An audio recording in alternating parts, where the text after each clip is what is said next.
Welcome to the Cult is King podcast. I'm the Duke here with my co-host, Rambling Bones. Hello again. We are recording this episode for the fourth time now so that you, the audience, can have crystal clear audio. So, I want you to think too, if this episode ends up being really bad, this is probably the best attempt of 4. Yeah, something like that.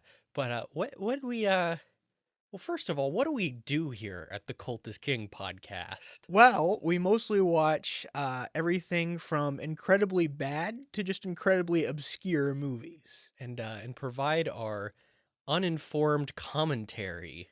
Well, you speak for one of us. I happen to be a connoisseur of strange cinema. Whatever you tell yourself. What did we watch this time? Well, since I was in the driver's seat this time, we watched the 1953's Robot Monster. And how was that? I thought it was a winner. Really, if you're going in for a movie that, falls into that so bad it's good territory, you can't really do much better than Robot Monster. It's certainly so bad. I promise you it won't be like anything you've seen before. I enjoyed it, but I also don't know why I enjoyed it. It was absolutely terrible. I don't know. I had fun watching it. Right? Well, I think before we give our thoughts on the movie, I should probably give you guys, all 10s of you, an idea of what the movie's about. So, in this movie, Robot Monster, we are dealing with the alien/robot/monster Ro-Man. Ro-Man XJ2. He is a invader from the planet Ro-Man, sent by other Ro-Men to conquer the Earth and exterminate the human race. And he's done a pretty good job of it with his death ray and turning different countries against each other. He's managed to kill all of us but 8 survivors. Only 6 of which we'll ever see on screen. So, these 6 survivors have made a little base where they have surrounded it with some sort of electric fence or something that makes it so that Ro-Man cannot track them on his radar. On top of that, they have been vaccinated or given some sort of antibiotic. The movie describes it as an antibiotic that not only makes them immune to disease, but also apparently immune to Ro-Man's death ray. Well, you see, the thing is they think that the poorly constructed electric fence around their bombed out bunker thing is what's protecting them from Ro-Man, finding them.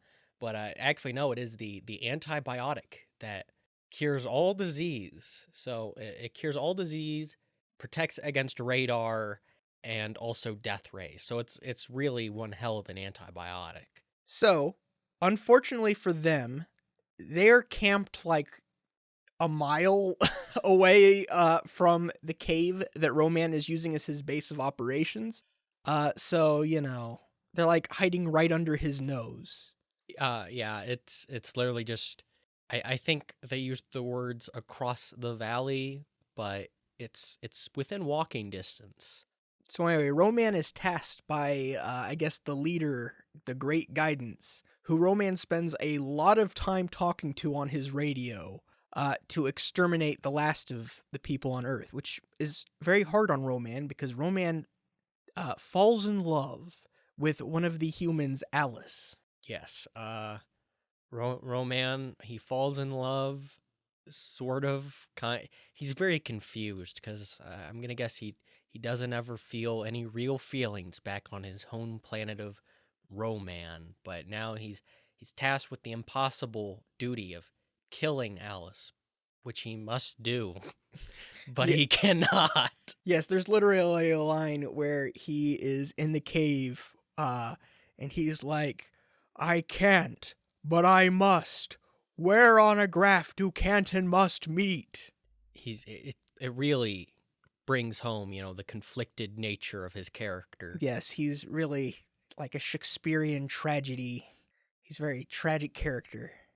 Anyway, to make a long story short, the Great Guidance gets really mad at him for not killing Alice, and as he's going after the rest of the family, the Great Guidance decides to just basically just destroy everything. Yep. And then it's revealed that I guess he's sort of like the main character, the little boy of the family, Johnny. He was just having a concussion-induced fever dream, and none of this was real. Yep, you heard that right, guys. This movie is all a dream. That being said, to the movie's credit, there's kind of some hints before that this is a dream, because we meet Johnny initially in what appears to be, for the movie at least, present day, and he runs into some archaeologists in a cave who, when he wakes up in the movie, the romance story starts, one of them inexplicably becomes his dad, and they are now in the future, and there's no people. Yeah, so like Johnny, he's got his little sister, Carla, his older sister Alice, and then his mom. And then the archaeologist, I believe he's just the professor and Roy. And so in the dream world, the professor is his dad now, and Roy is like he's like the love interest of his sister Alice. And what a hunk Roy is. Oh yeah, ladies, you get to see shirtless Roy for at least 20 minutes of the movie. Right. No, at one point his shirt gets damaged, he takes it off and he never puts it back on. There's even a scene where him and Alice kind of have like their own little like marriage ceremony, and while Alice managed to dig out a bridal veil or something of that nature and stuff, he just gets married shirtless. Like a Chad. I don't even think that shirt was damaged. I think he might have literally just been hot. I think there was a hole in it. I don't know, but whatever it was was completely unnecessary and gratuitous. Hey, it's a little beefcake for the women at home. It's a nice change of pace, So that is essentially the story of Robot Monster. There is more that happens, but not really a whole lot more, because the whole movie itself runs just a few minutes over an hour. About 1 minute over an hour. Right. So, I mean, it's just barely in movie territory. It showed on screens because they didn't have home video yet. So you can't even say it was direct to video. This showed at theaters. I think this was probably part of a double feature. Yeah, this was definitely the B feature, or the C feature. Imagine if this was the A feature. Imagine how that other movie must have been. Well, I mean, the B feature in that one could have just been an Ed Wood walking film, Well, it would have been. This movie's in the same genre as Roman does a lot of walking from point A to point B in this film. This movie has two hallmarks of every great movie: pointless walking scenes and stock footage, and even better, they reuse the stock footage that they start the movie with at the end of the movie. Which in turn was just reused from some other movie. Yeah. So whoever filmed that really got their money's worth out of it for the studio. Yeah. When they show the world being destroyed by Roman at the start, you get some disaster footage, and then some Triceratops that are in stop motion, and then best of all, they took a scene from, I believe that was from the movie 1 Million BC, of a alligator that has had a rubber fin glued to its back, fighting what I believe to be a tegu, some sort of lizard. It is just an alligator fighting a lizard, and I don't believe that they can say that no movie or no animals were harmed in this movie, because that lizard did not win. It's very jarring. Going from stop motion Triceratops to suddenly seeing a gator with a fake fin attached to it. I don't know. For me, it has some real Florida Man energy. That's something that, I don't know, somebody who's really drunk does as a prank to an animal. It's not good. No. In fact, I want to say that footage was I'd say that it wouldn't fly today, and it wouldn't, but it only kind of flew in its day a little bit. I want to say that when that footage was made in 1 million BC, that it was a little bit controversial then. It was one of the things that kind of led later to there being rules about the way animals are treated in movies. But I don't know, it didn't bother the robot monster. They liked it so nice they used it twice. Oh yeah, they were proud of that stock footage that they picked at random and inserted into their film. Well, and speaking of robot monster, let's talk a little bit about Roman. So, what does Roman look like? Roman is fat. Roman Don't body shame Roman, okay? You can't do that. He needs to hit the gym. Well, maybe that's why he's walking so much in the movie. He's got to get his steps in. Right. It's this is his inspirational weight loss journey. Because it's not like it's a gorilla suit with a spaceman helmet on, and the spaceman helmet I don't have a problem with. I mean, it's kind of got this cool retro flair to it. yeah. I mean, it's a sci-fi movie. It's great. I'm not gonna strike it for not being like, oh, that's not how a real spaceman helmet would be. I have no problem with that. But the suit is, it's just fat. Well, it's really weird. It's more than that too. So not only does he not make an effort to walk much like a gorilla, though I guess he's not a gorilla, he's a Roman. The whole chest and stomach area of the gorilla suit sit on it very high. Yeah. You know, a normal gorilla suit would have like a plastic hairless plate on it, you know, that has like the fake gray muscles or something like that. And it would take up the whole of, you know, from the chest down to the bottom of the stomach. But this, it's almost like it all is condensed up to where the chest is. And it's really strange looking. Well, I thought it was interesting too. I thought I heard that the actor who portrayed Roman actually made the suit himself. You know, in which case, you know, I could go a little easier on it. Well, I think what was the budget? Like $16,000? Yes, in fact, this movie cost $16,000 to make, and it made $1 million. So I don't know if you can really call that a failure. It definitely made its money back plus extra. No, this was definitely a case of a production company, in quotation marks, threw, you know, well, $16,000. They threw nothing at a film and accidentally got a financially successful film, but not a good film. But Well, this is like the equivalent of an independent film. Right. Hey, I'll say this for that. Yes. So over the decades, this has kind of been called by most people like, it's commonly shows up along with movies like Ed Wood's Plan 9 from Outer Space is like one of the worst movies of all time. But I'm going to bet whatever this movie was featured next to when it was in the drive-in or any of the other movies that came out this year, I bet most of these ones got much higher reviews, and I bet a lot of people have never heard of them, never watched them, but we're still talking about Robot Monster right now, so, you know. Yeah, maybe for the wrong reasons, but we are talking about it. We are talking about it.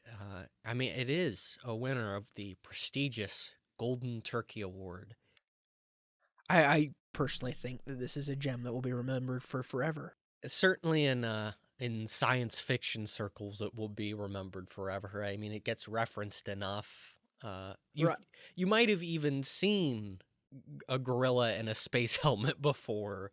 Right, lots of people who've made like movies or cartoons like to call back to this one just because it's, as much as we harp on the costume, the design itself, especially that on the posters, kind of iconic. People like instantly know where it's from. I think Roman even showed up in the background of a Venture Brothers episode. Yeah, and another interesting place it showed up in is this movie is playing on the television of a motel in the Mouth of Madness, because John Carpenter is, I don't know if I could say that he's a fan of this movie so much as it was a movie he watched as a kid, but there you go, Robot Monsters and In the Mouth of Madness. Right. So, Roman's got some extra credits there. So, Roman, I gotta say, he's not a terribly intimidating fellow, especially by the second half of the movie. Roman essentially does three things in this film, and we've covered two of them. He likes to walk, and he likes to radio the Great Guidance. The third thing he likes to do is whine. Well, the whining typically happens when he's talking to the Great Guidance, but he is a bit of a whiner baby. He really has the hots for Alice, and the Great Guidance is very adamant that he strangle her. Yes, Roman does kill in this movie. He kills Roy, and he tries. Well, no, he doesn't try. He kills the younger sister. And why they don't show it on screen, they do show the little tombstone. It's not ambiguous at all. Roman straight up just strangles her. She meanders up to him because for some reason the family just keeps leaving the perceived safety of their home to wander about the valley. Yeah, I want to just talk about that for a second. Everybody who dies in this movie, for the most part, does so because they left the base and they just mill around. And then they run into Roman, and Roman does what Roman is ordered to do. We've watched this movie a couple times now, and we really cannot remember why they're leaving the base. I think at one point, Roy and Alice, after getting married, are going onto their honeymoon, which is just going to be walking around outside the base. But yeah, there's like so little plot that I don't know. Any reason for them to leave is so contrived and unimportant that you cannot be bothered to remember why they're leaving. But of course, the little girl Carla leaves, walks directly up to the Roman and says, my dad said he wouldn't let you hurt me. And Roman simply says, we'll see about that. And then we cut to black, or fade to black, and then we fade back up, and she is dead. Yeah, I know. Make no mistake, Roman is an evil guy.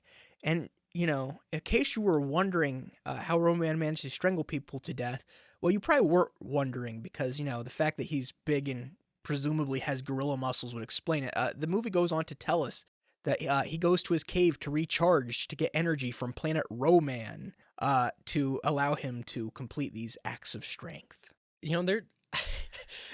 I suddenly just remembered there's a whole he's Roy and Alice, they're wandering about, getting ready for their honeymoon. Then Roman kidnaps Alice and, I don't know, sort of pushes Roy off of what we're supposed to believe is a cliff. It's more like he just gets pushed off screen and dies. Well, dies. He comes back and then he dies. But there's a scene where Roman is now wandering around with Alice in his arms, and they stop for like a minute. And Alice asks him what his power is, and he proceeds to explain it. And then Roman then starts walking with her again. And it doesn't come back. Like, they don't try to... Her knowing that makes no impact on the plot. Right, no, and any other movie they would have gone to destroy whatever was allowing him to recharge or interfere, but nope. That's just a little tidbit for all you Roman fans at home. It's like, if Dracula was carrying off his victim and then they stopped mid-flight and had a discussion about how Dracula's one weakness is a stake through the heart. And then Dracula never gets a stake through the heart the entire movie. No, in fact, in this movie, it's really its beauty that kills the beast. And by that, I mean, the Great Guidance gets so PO'd at Roman because he won't kill Alice that he basically decides to just trigger an apocalypse. And he does this through lightning, and then stock footage of like earthquakes, and then our favorite dinosaurs show up again. In fact, it's not new footage; it's the same stock footage Just as before. yeah, they don't even bother to play it in reverse. It's just the same stock footage. And I mean, even at the ending of the movie is, Johnny, he wakes up from his concussion fever dream, and everyone has a good laugh at his brain damage and wanders off. And then out of the cave comes Roman. And Uh, then after that, out of the cave comes Roman. And then Out of the cave comes Roman. Roman. They play that piece of footage 3 times in a row for And- emphasis. And then the movie ends. Could it be that they're predicting that maybe this dream was prophetic? Or maybe they were like, we're barely over an hour. We need to run another minute. I really don't see another minute making that much of a difference, but at the same time, I choose not to believe that a director could be so incompetent or delusional to just run the same footage 3 times in a row for no reason other than artistic choice. Well, and I have to say, I mean, you can see where the $16,000 went. I mean, the movie has it's very easy to believe that this was a cheap film. There's like 6 actors, 7 if you count Roman. Most of the special effects are either achieved 1 with stock footage or 2 with a bubble machine. Every time he talks to the Great Guidance in his cave, we see just bubbles floating around. Yeah, for some reason I'm not even sure what it is, like his power station thing he's got set up. It looks like a ham radio. Yeah, no, he kind of basically has a ham radio shack set up in his cave that he uses to talk to the Great Guidance, who really doesn't sound like he's likes talking to Roman all that much. No, you really empathize with the Great Guidance and his incompetent employee. However, it should be noted that the Great Guidance is just the same actor, but his Roman outfit has a little knob attached to his space helmet, while Roman XJ2 on Earth does not have the little knob. See, nuance. That's where the $16,000 went. It went into that little knob, so you could tell the difference between the Roman. I can tell you, you know what my favorite part of the movie is? Is it the soldering scene? No, but we'll get to that in a second. My favorite part's just the dialogue in general. Oh yes, it is really, really top tier. Wyatt Ordung, I think, is how you pronounce the writer's name. I don't really know. I looked through his IMDb. I didn't see anything of note other than the Navy versus the Night Monsters. I can't claim to have ever seen that, but I have a strange feeling that there's going to be a episode on that. Well, with a name as cool as that, I mean, how could we not? But due to the fact that that seems to be the only other credit of note, I'm beginning to think that there might be a reason the dialogue is so special.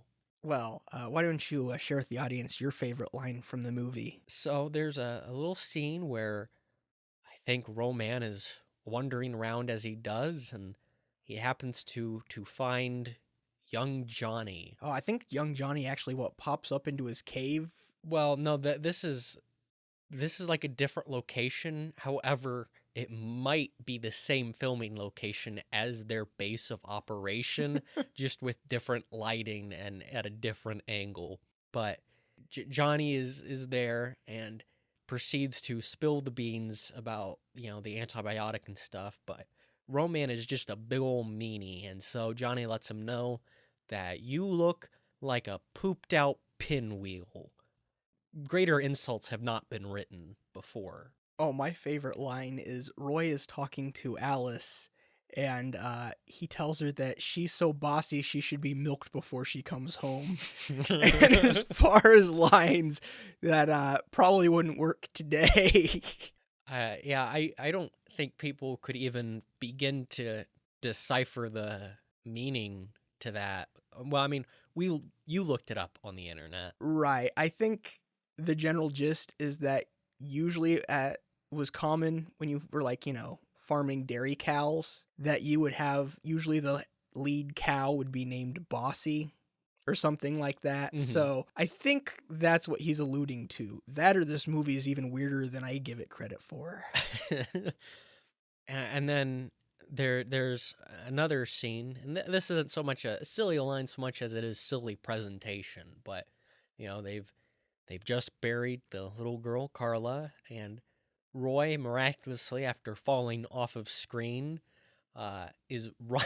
runs up to the professor and his wife who are mourning Carla's death, and then Roy just passes out after just saying, I think he just says like Alice or Yeah, he just shouts Alice and then he dies. and yeah, he just falls over, and the professor's like, he is dead, and there is nothing we can do for him. No, and he doesn't reach down for a pulse or nothing. The professor's just like, yes, I've seen this before.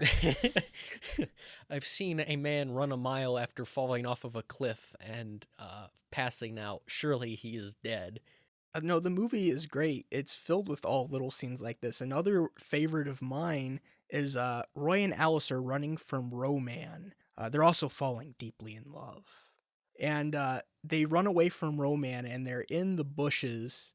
And I think we're supposed to, like, it's supposed to be like one of those scenes you see in movies where we can tell, like, from their body language that they're, falling in love. Except that it looks like it's not, but it looks like they're full on like doing some sort of sign language routine or like some sort of miming act, and it goes on like way too long. It's a very strange scene. It's like, this is not the time for romance. There is a Roman looking for you. He literally just saw you duck into the bushes. Let alone to be smiling, winking, and making weird hand motions at each other. Then again, this could be the reason that Great Giants is so fed up with Roman, due to the fact that they literally, within view, jump into the bushes, and for some reason, Roman cannot find them.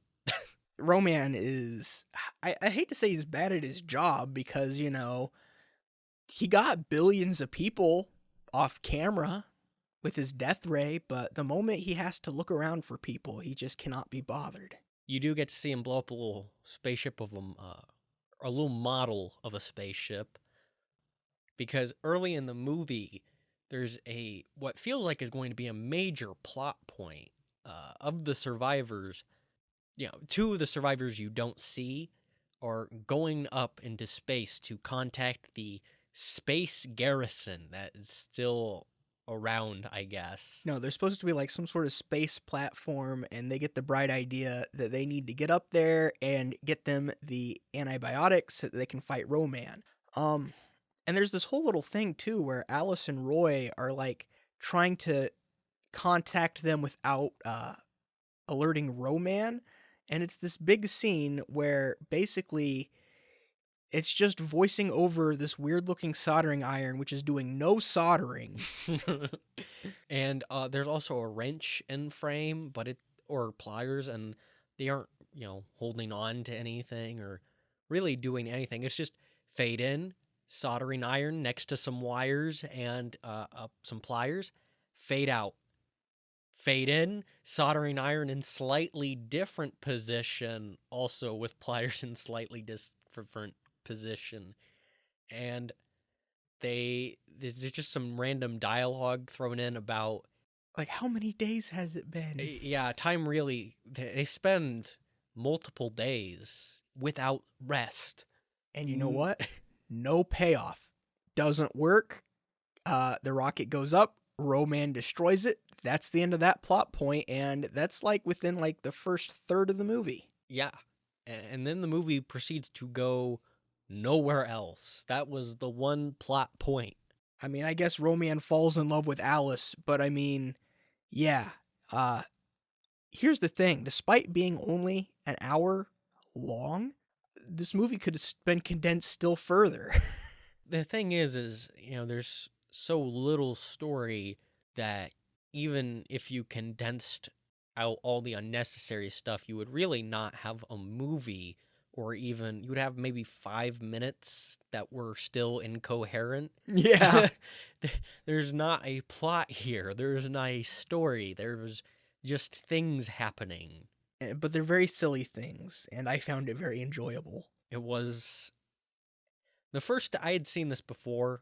I'd seen the Mystery Science Theater version, and it gave me, the bad movie sweats and headache, just extreme pain and discomfort. However, now I watch it and I really enjoyed it, and I don't know, I the brainwashing is setting in. I only watch bad things.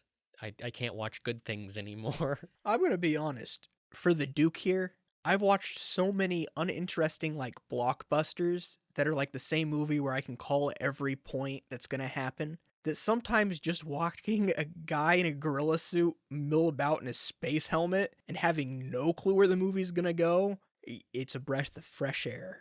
It's also, I don't know, a little funny to just think about what it's like on set. Right. I wonder how they felt about, like, what they were filming. Yeah. Did they think they were doing Shakespeare here? Were they eager to go home? I can't help but feel like they were a little aware of the quality of film that they were making. Well, and speaking about the quality of the film, there was one part of the film that really, really irked you that I didn't really notice that much, and that was the music. Tell us about who composed it. Yeah, the music, surprisingly enough, the only name that you might know who's attached to this movie is Elmer Bernstein, or Stein. I have no clue what the pronunciation is, but he did the music for Ghostbusters, the Ten Commandments, and like a handful of other like major blockbuster movies. He is a legit composer who has legit he's won awards. And with a pedigree like that, a resume so rich with great film soundtracks, this one must be up there, right? No, this one is awful. I want to remove my ears. It's so bad. Admittedly, like the first time through this movie, I didn't really notice the music. It feels like stock music. In fact, I thought it was stock music, but watching it again, that music really just stood out to me, and it is. There's like a little like whimsical kid music when at the start prior to Johnny getting a concussion, and it's like on like a child's xylophone. It's like the do do do do do do do do do, and it's like, stop, please, this is awful, make it go away. It's just obnoxious. It's a lot of the music is obnoxious, and I didn't like it. And he was very obviously either phoning it in, or he had a lot of time to grow into a great artist later in his career. But I'm thinking it was more the a paycheck's a paycheck, so here's some crap, give me my money. Well, and I can't really comment on the musical score. I watched this movie twice, and I couldn't tell you anything about the music. So obviously it left no impression on me one way or the other. Other than the composer, you will probably not know any of the names attached to this movie. I already covered the writer, but the director was a Phil Tucker, who, after this movie came out, the production company did not want to pay him. So he attempted to commit suicide. Thankfully, though, there is sort of a happy ending here. He did not succeed. I think the police intervened because if I remember correctly, I think he wrote something to like a newspaper outlet about it. Somebody intervened before he could do it, but he went on to continue to work on movies, not as a director. Well, I think he tried to direct a few more times, but nothing was as successful as Robot Monster, If that unfortunately. tells you anything. But he did become, I believe, the production manager on the classics Orca and the Jeff Bridges King Kong. Both of which will probably have their own turns on this podcast if we run that long. But he ended much higher than he began his career. Which is pretty much all you can say for, him. Nobody else in this movie really had much of a Hollywood presence, I don't think, after this, or anything that anybody would, consider notable. Yeah, the only person who was really like working was the mother character, who was like a Selena Royal, and she was like a character actress, played a lot of bit parts, so she was always being used, but everyone else was not so lucky. No, I think Roy went on later to be involved with Rock Hudson in some like capacity as like a manager or handler or something. I don't remember exactly, but yeah, which you wouldn't have guessed because Roy was probably the best actor in the movie. Not that that's saying a whole lot. Yeah, Roy, who was I believe it's George Nader, he kind of had the makings of a movie star, but all the movie companies were full up on stars, and so there was no room for good old George. So his career never really panned out for him, which is unfortunate, but that's how the Hollywood cookie crumbles. Well, he'll always be in Robot Monster, and regardless of how he feels about that, I think that's pretty neat. Yeah, that's the one he'll be remembered for. Well, what else is there to say about Robot Monster that we haven't covered? We've talked a little bit about the acting, the dialogue, some of the strange scenes, the music. Any other comments you have on the film? Not ones I can think of. You see, audience, when you record a podcast 4 times in a row, you say different things on each one, and it becomes very hard to remember the good bits from each one, so you can compile them into the last recording. But I think we've covered it all. Well, would you recommend Robot Monster? Of course. We don't watch movies on this channel that we wouldn't recommend. I wouldn't recommend House of Frankenstein. The Giant Claw, maybe. All right. Well, I would recommend Robot Monster. This definitely, I think, look, it's not a great movie, but it's almost very original in its very bizarre way, and it's definitely worth more than a few chuckles. I would, and with only an hour of your time to invest to watch this, I would say go for it. I would say if you are accustomed to bad movies, this movie will be a breeze to watch. If you're the kind of person who listens to this podcast, you'll probably enjoy it.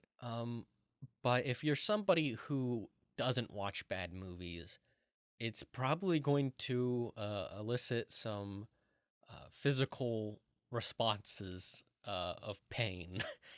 I don't know, Bones. I think you might just need to go get that checked. I don't think that's normal. No, what I'm saying is, if you're not used to bad movies, wear a helmet. Well, I guess now that we've put Robot Monster to rest, at least for now, what are we going to do next week? Next week, we are going to watch the classic that everyone remembers. No one has ever forgotten about, Empire of the Ants, which is apparently based off of an H.G. Wells story. We'll see. We'll see if it's taken other thing other than the name. But, I'm sure Empire it's of loosely. Ants. Well, I mean, we've covered Robot Monster, so I guess we can only go up from here. So, I tell you what, though, since we do all this suffering just for you, why don't you hit the like button? Why don't you comment, subscribe, and just, do all that stuff that we have to shill? Look, guys, we really need this. This is our 3rd episode. We're trying really hard. We're recorded 4 times, guys. Just show us a little love. That sounds like desperation, Duke. Look, guys, please, I'll be your best friend. No, there are no parasocial relationships on this podcast. Unless that'll improve your experience. Unless that'll improve your experience. But I think that is it for us. Thank you for listening. Goodbye.